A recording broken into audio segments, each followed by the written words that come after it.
GBNEWS with Stephen and Anne on your TV, your radio and online. It is 6:47. Yeah, time to go through the papers now. Joining us this morning is former Conservative advisor Claire Pearsall and a late editor of the I newspaper for days, Benjamin Butterworth. I always hate saying late editor. I know, it sounds like I'm You're recently deceased. But it does, yes. Very weird. Still alive. That's a description, I think. Senior reporter. We'll go with that one. Have you just promoted yourself or not? No, I have that title as well. Oh, that's Do you? okay. But it does sound better than the late editor. It does, yes. But we'll start with you because you've been looking at this prospect of winter blackouts in the Times.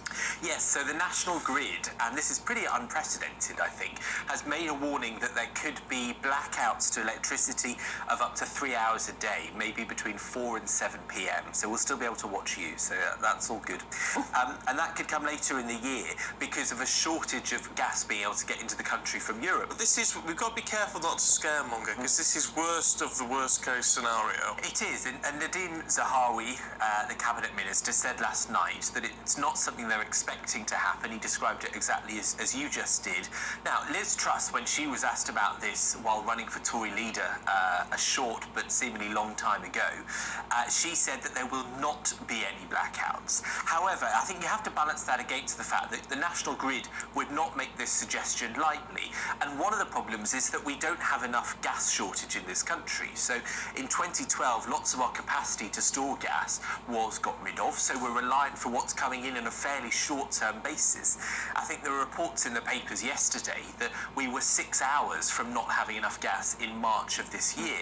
So, you know, it's a very real problem. I think what they're trying to do, one of the suggestions the National Grid has made, is that they would pay people to turn off their appliances during peak times. So if you don't need to be running all the lights and the telly and all the rest of it at those hours, if you know your life is structured in a different way, then they'll give you some money back to turn things off then, and so then everyone else can still have capacity.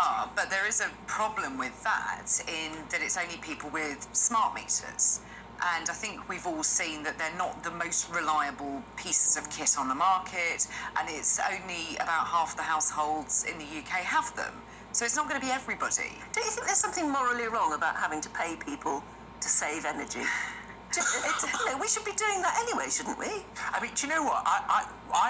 It's made me really aware of wasting energy. I've turned into my grandmother at home. Me too, I've turned into everything my off. father. Absolutely, I'm switching lights off as I go out of a room. Do you know what? I went on a late night walk the other day to stretch my legs through central London, and I noticed just how many shops and cafes and things that have long been closed by 11 p.m. at night, they have all their lights on inside. There was one big coffee chain that had everything lit up, and I just thought, surely things like that have to end at a time like this. Yeah, I think that's absolutely right. I think there's a responsibility But apparently, to do that. telling anyone to do that or reminding anyone to do that is becoming a nanny state. I was saying just about half an hour ago, we should have public information things on the telly, telling everybody, not telling, but just reminding everybody that you can really do a lot by just switching off a light here and an appliance there. But apparently, according to Max and Scott and Ian and Sheila, it's all about being a nanny state. Well, so Jacob Rees-Mogg had suggested a £15 million campaign, public information campaign of how to save electricity, how to turn the heating off, turn the lights off. But Liz Truss has ruled that out on ideological grounds, is the quote in the paper. I don't really know how you can be sort of ideologically opposed to common sense, but she says that she doesn't want it because she doesn't believe in the concept of public information campaigns. She says, and some people will strongly agree with this, I suspect, you shouldn't be telling people what to do as a government. The problem is that I think it might be in all our interests to encourage, to nudge people towards those behaviours at the moment. Yeah, well, let us know what you think. GBViews at gbnews.uk. Claire, to the Telegraph, 2 million families are losing childcare help. Yeah, I mean, this is sort of off the back of the changes made to child benefit payments that were made back in 2013. So you ended up in a very, very strange situation where a couple who earned £50,000 each would still receive the full child benefit, but one earner earning £60,000 and the other one not, they would lose everything. So it was always a very strange system. But by freezing child benefit payments, the Exchequer saved £2.5 billion, which is a fair chunk of money. But because of the way wages move and it hasn't been looked at since 2013, more and more people are falling into this section of society who are losing out, which comes sort of at great odds with what Liz Truss wants to do with childcare in the coming months. She wants to make childcare more for everybody, make it more available, but if you're taking away sort of with one hand and trying to make people use childcare and get people back into work, you can't square that off.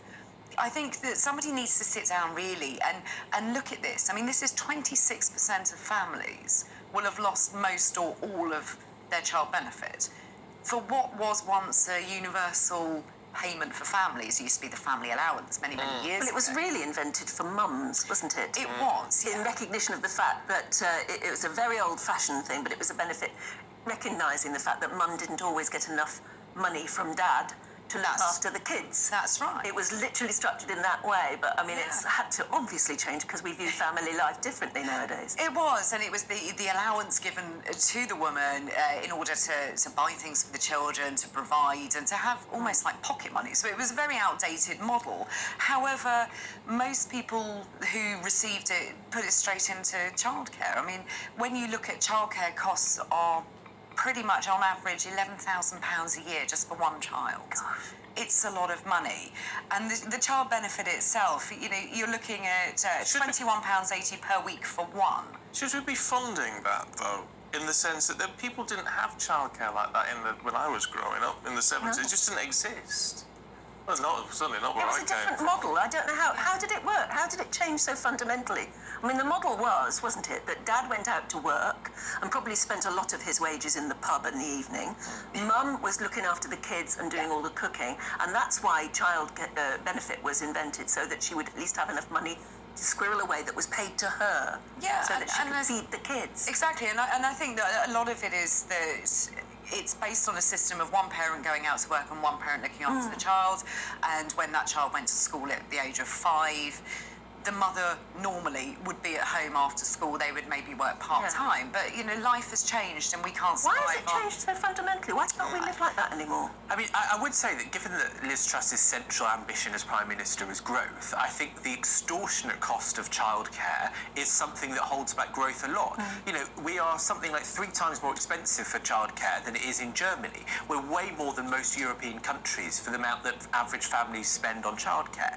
And if you think about all the families where mum or dad doesn't go out to work or doesn't go out to work as many hours because the cost of that doesn't make up for the cost of having someone look after the kids. I think that's a central problem for trying to have growth in the economy. Is it also an I acceptance? just think it seems very, it's criticised, isn't it, when people stay at home to look after children. But that's what I'm saying. Is it no longer feasible then? Is it the only way you can now live in a house with a family is to have 2 incomes? I think it is, in all fairness, and I know I spent pretty much 80% of my salary on rent when I was a single parent, and the rest of it went on childcare. And I was in that situation that I needed to keep a roof over my head, so I needed to work, and in order to work, I needed to access childcare. So you're stuck in that, and if I didn't go out to work, then I would have been accused of just sitting around not doing anything and claiming benefits. So it's a really, really tricky one. Yeah. Can't win either way on that one, can you? Look, we're out of time, I'm afraid. Claire, Benjamin, thank you both. We'll catch up with you a little bit later on. We've got more to come in just a little moment, including more legal trouble in the Daily Mail.